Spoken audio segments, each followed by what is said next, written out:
देखिए एक क्वेश्चन है, ये क्लासियस क्लेपेरॉन के हेल्प से हो सकता है, या क्लेपेरॉन इक्वेशन बस से काम चल जाएगा। यहाँ ये वैसे दो तरीके से कर सकते हैं इसको, फेज डायग्राम से भी रिलेटेड हो सकता है क्वेश्चन और क्लेपेरॉन इक्वेशन से भी रिलेट हो सकता है। लिखा है correct order of the ratio of dp upon dt for the 3 phase transition, मतलब solid liquid, liquid gas, liquid solid से लिक्विड, लिक्विड से गैस और सॉलिड से डायरेक्ट गैस, मतलब मेल्टिंग, वेपोराइजेशन और सब्लिमेशन, ये 3 चीज़ के बारे में बात कर रहा है। तो ज़रा देखिए इस क्वेश्चन को डील कैसे करेंगे। सॉलिड से जा रहे हैं लिक्विड, लिक्विड से जा रहे हैं गैस एक बार, और एक बार सॉलिड से डायरेक्ट गैस।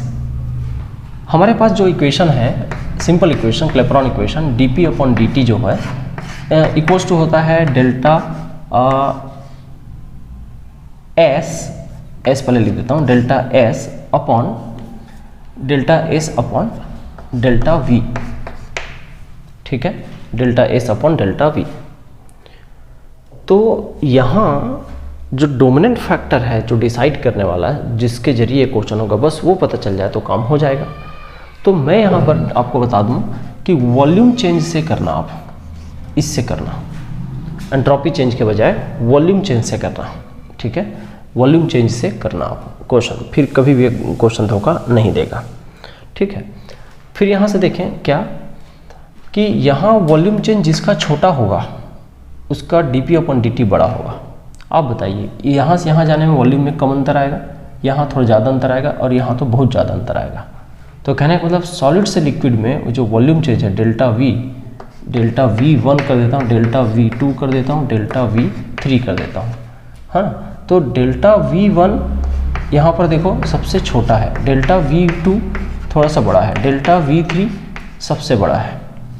तो डेल्टा V3 क्या है, जिसका वैल्यू डेल्टा V सबसे बड़ा होगा उसका वैल्यू कम है, और जिसका डेल्टा V सबसे छोटा होगा उसका ये जो रेशियो है वो बड़ा होगा। तो सबसे कम किसका है, सॉलिड से लिक्विड का। ये लीजिए, सॉलिड से लिक्विड का सबसे टॉप में रहेगा, सॉलिड से लिक्विड, ये दोनों ऑप्शन कट के ये है और ये है, ठीक है। फिर उसके बाद दूसरा डेल्टा V2, ये किसका है, liquid to gas, liquid to gas, उसके बाद लिक्विड टू गैस, ये गलत हो गया, अब ये आ गया, फिर gas to solid to gas, answer will be A। बस इतना ही जानकारी काफ़ी था इस क्वेश्चन को बनाने के लिए। और इसका अगर कोई प्रूफ चाहते हैं तो मैं इसका ग्रुप प्रूफ एक अच्छे से ड्रॉ किया हुआ, आप बुक का ये डायग्राम भी देख सकते हैं। CO2 का मान लो मैं फेज डायग्राम देखता हूँ, CO2 का ले लो या वाटर का ले लो, चलो वाटर का ले लेते हैं। वाटर में थोड़ा सा उल्टा दिखता है, ये है ना, और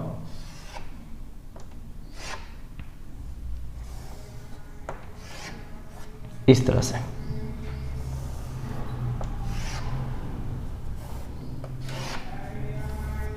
दिखता है, सॉलिड, लिक्विड, गैस, ये इस तरह से फेज होता है।